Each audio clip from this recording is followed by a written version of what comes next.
Leo tunaangalia namna ya kuweka dimension kwenye 2 dimension object au 2D object. Kwa hiyo object yetu ni hapa. Kwa hiyo kama hujui namna ya kufillet, namna ya kuitengeneza, unaweza ukaangalia tutorials zilizopita. Namna ya kuweka dimension kwenye 2D object ni rahisi kabisa. Kwa hiyo cha kwanza kabisa, kwa mfano tukija hapa kwenye annotate, afu ukichagua dimension, ukiclick, ukiweka hapa dimension kuanzia hapa hadi hapa, okay, unakuwa tayari umeweka dimension, lakini hizi value zake zinakuwa zinaonekana ndogo sana, yani kwamba hadi uzoom ndio unaweza ukaziona. Kwa hiyo je, ni kipi ambacho unaweza ukakifanya ili kuweza kuhakikisha kwamba dimension zako zinakuwa zinaonekana vizuri? Kwa hiyo cha kwanza kabisa, hii tuifute kwanza. Cha kwanza kabisa utaenda kwenye annotate ili kuweza kuedit, kumodify dimensioning style ambayo ipo.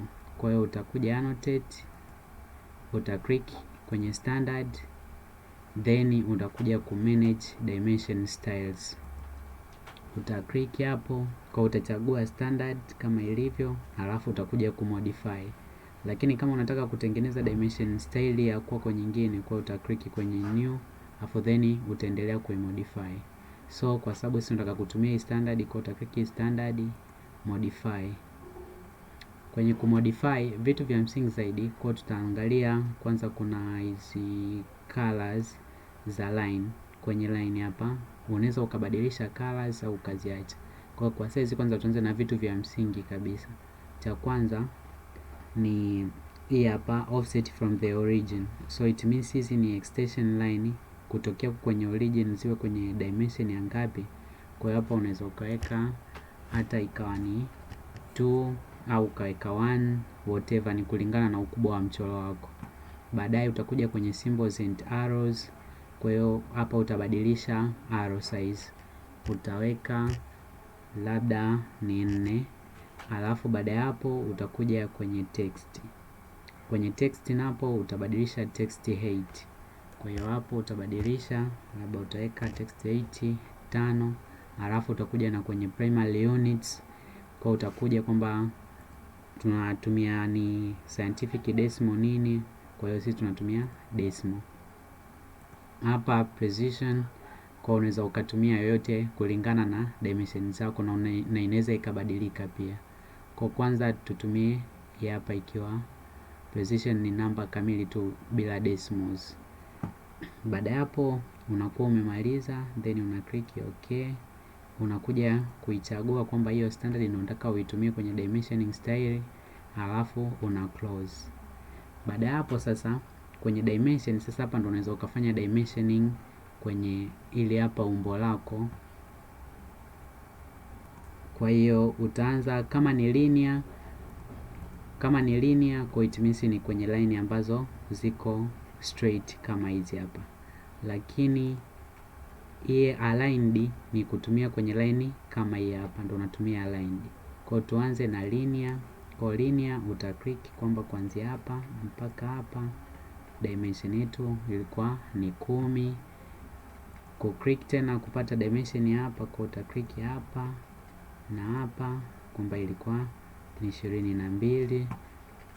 Ukija kutaka kuweka dimension hapa chini, kwa utaclick hapa mpaka hapa kwamba ilikuwa ni hapo 80.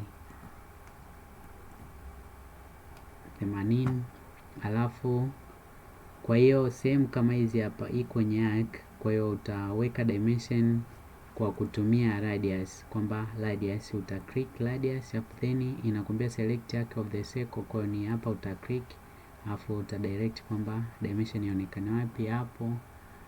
Baadaye tena, kwa hiyo kama ni ile hapa circle, unaweza ukaweka dimension zake kwa radius au diameter.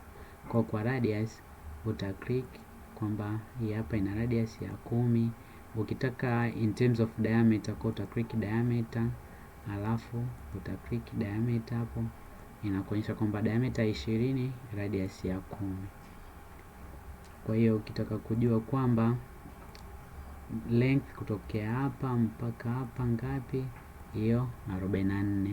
Kwa hiyo sasa kwa hii hapa, kwa sababu ni aligned, kwa utakuja ku click hapa aligned hapo, then uta click hapo hadi hapo, inakuonyesha ni hapo 27. Lakini inawezekana kwamba kwenye hii aligned hii length haiko 27 kamili, kwa unaweza ukabadilisha pia precision yake, kwamba namna ya kubadilisha, uta left click alafu then baada ya hapo una right click, alafu unakuja kubadilisha precision, unaiwekea kwamba kwenye labda 2 decimal places, alafu una click okay. Ndio hapa inakuonyesha kwamba ilikuwa 27.11, lakini kama length ilikuwa iko accurate kamili itakuwa ni 0.00. Tujaribishe labda kwa hii hapa. Kwa hiyo uta click, uta left click then uta right click, precision yake labda uweke in 2 decimal places, inakuwa ni 0.00, kwamba ilikuwa ni 44 kamili. Sasa hivyo ndo namna ya kuweka dimension kwenye 2D object. Unaweza pia ukabadilisha hasa labda kama unataka in addition kulemba kazi yako, kwa pia unaweza ukabadilisha hizi rangi za text, extension lines, lakini pia na arrows. Namna ya kubadilisha, unakuja hapo kwenye standard, uta click, utakuja ku manage dimension styles, afu utakuja ku modify. Kwenye ku modify, kwa hiyo nao utakuwa na modify hizi hapa colors, kwamba kwa hiyo hapa ni lines, kwa tuta change, kwa unaweza ukaweka magenta, alafu tena ukija color ya extension lines ambazo ndo hizi hapa, unaweza ukaweka cyan, alafu then tunakuja tena kwenye text, na yenyewe unaweza ukabadilisha color yake, ambayo ndio hapa text color, unaweza ukaweka green ikatokea hiyo hapo, then una click okay. Unakuja kuchagua hiyo ni kwa standard, una close, then utaona object yako ilivyokuwa vile vile, lakini umebadilisha hizo color. Kwa hiyo pia hata vitu vingine pia unaweza ukaendelea kubadilisha dimension zake au ukubwa wake, height yake, text height kama umeona zimekuwa ni kubwa zaidi ukazipunguza, kama ni ndogo ukaongeza. Kwa hiyo inakuwa ni namna hiyo. Usisahau kusubscribe my channel, lakini pia kufuatilia tutorial nyingine ifuatayo ya dimensioning in 3D. Asante.